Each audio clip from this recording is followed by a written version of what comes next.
ನಮಸ್ತೆ, ನನ್ನ cooking family quick easy tasty recipes ಚಾನಲ್ಗೆ ಸ್ವಾಗತ. ಈ ವಿಡಿಯೋದಲ್ಲಿ ನಾನು ಚಿಕನ್ ಗ್ರೇವಿ ಈಸಿಯಾಗಿ ಮನೆಯಲ್ಲೇ ಮಾಡ್ಕೊಳ್ಳೋದು ಹೇಗೆ ಅಂತ ತೋರಿಸ್ಕೊಡ್ತಾ ಇದ್ದೀನಿ. ಇದಕ್ಕೆ ಬೇಕಾಗಿರೋದು 1 kg ಚಿಕನ್ ಇಲ್ಲಿ ತೊಗೊಂಡಿದ್ದೀನಿ.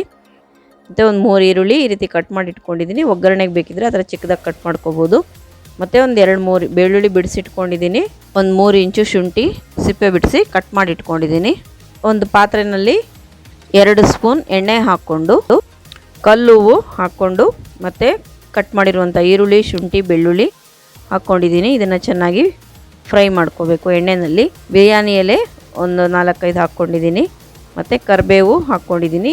ಕಸೂರಿ ಮೇಥಿ ಒಂದು ಸ್ವಲ್ಪ ತೊಳೆದು ಹಾಕ್ಕೊಂಡಿದ್ದೀನಿ. ಒಂದು 10 ಚಕ್ಕೆ ಪೀಸು, ಒಂದು 10 ಲವಂಗ ಪೀಸು ಹಾಕ್ಕೊಂಡಿದ್ದೀನಿ.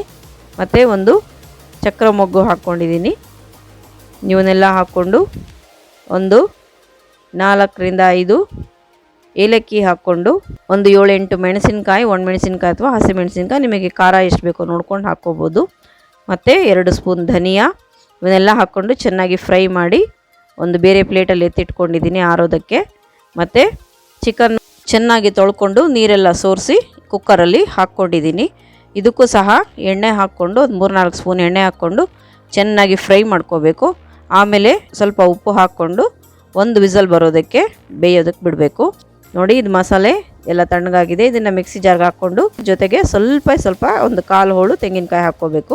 ತೆಂಗಿನಕಾಯಿ ಬೇಡ ಅಂದ್ಕೊಳ್ಳೋರು ತೆಂಗಿನಕಾಯಿ ಹಾಲು ಸಹ ಹಾಕ್ಕೋಬೋದು. ಇವನ್ನೆಲ್ಲ ಮಿಕ್ಸಿ ಜಾರ್ನಲ್ಲಿ ಚೆನ್ನಾಗಿ ರುಬ್ಬಿ ಪೇಸ್ಟ್ ಥರ ಮಾಡ್ಕೋಬೇಕು. ಚಿಕನ್ ಒಂದು ವಿಸಲ್ ಬರ್ಸಿದ್ದೀನಿ. ಈ ರುಬ್ಬಿರುವಂಥ ಪೇಸ್ಟ್ನ ಚಿಕನ್ಗೆ ಹಾಕ್ಕೊಂಡು ಮನೆಯಲ್ಲಿ ಯಾವುದಾದ್ರು ಸಬ್ಸಿಗೆ ಅಥವಾ ಪುದೀನ ಆ ರೀತಿ ಸೊಪ್ಪಿದ್ರೆ ಒಂದು ಬಾಣಲೆನಲ್ಲಿ ಸ್ವಲ್ಪ ಎಣ್ಣೆ ಹಾಕ್ಕೊಂಡು ಹುರಿದಿಟ್ಕೋಬೇಕು. ಈ ರೀತಿ ಟೊಮೊಟೊನ ಕಟ್ ಮಾಡಿರೋ ಹಾಕ್ಕೋಬೋದು ಅಥವಾ ಒಂದು 4 ಟೊಮೊಟೊನ ಈ ರೀತಿ ಪೇಸ್ಟ್ ಮಾಡಿ ಹಾಕ್ಕೋಬೋದು. ಕೊತ್ತಂಬರಿ ಇದ್ದರೆ ಅದನ್ನು ಕಟ್ ಮಾಡಿ ಹಾಕ್ಕೋಬೋದು. ನೋಡಿ, ಒಂದು ಪಾತ್ರೆಯಲ್ಲಿ ಬೇಯಿಸಿರುವಂತಹ ಚಿಕನ್ನು, ಮಸಾಲೆ, ಟೊಮೊಟೊ, ಸೊಪ್ಪು ಯಾವ್ದಾರು ಇದ್ದರೆ ಅದನ್ನು ಹುರಿದು ಹಾಕ್ಕೊಂಡು ಮತ್ತು ಸ್ವಲ್ಪ ಅರಿಶಿನ ಪುಡಿ ಎಲ್ಲನೂ ಹಾಕ್ಕೊಂಡು ನಮಗೆ ಎಷ್ಟು ಬೇಕೋ ಅಷ್ಟು ನೀರು ಹಾಕ್ಕೊಂಡು ರುಚಿಗೆ ತಕ್ಕಷ್ಟು ಉಪ್ಪು ಹಾಕ್ಕೊಂಡು ಚೆನ್ನಾಗಿ ಮಿಕ್ಸ್ ಮಾಡಿಬಿಟ್ಟು ಒಂದು 5-10 ನಿಮಿಷ ಚೆನ್ನಾಗಿ ಕುದಿಸ್ಬೇಕು. ಆವಾಗ ಮಸಾಲೆ ಟೇಸ್ಟು ಚಿಕನ್ಗೆ ಮತ್ತು ಚಿಕನ್ದು ಟೇಸ್ಟು ಮಸಾಲೆಗೆಲ್ಲ ಇಳಿದು ಒಂದೊಳ್ಳೆ ರುಚಿಕರವಾದ ಗ್ರೇವಿ ತಯಾರಾಗುತ್ತೆ.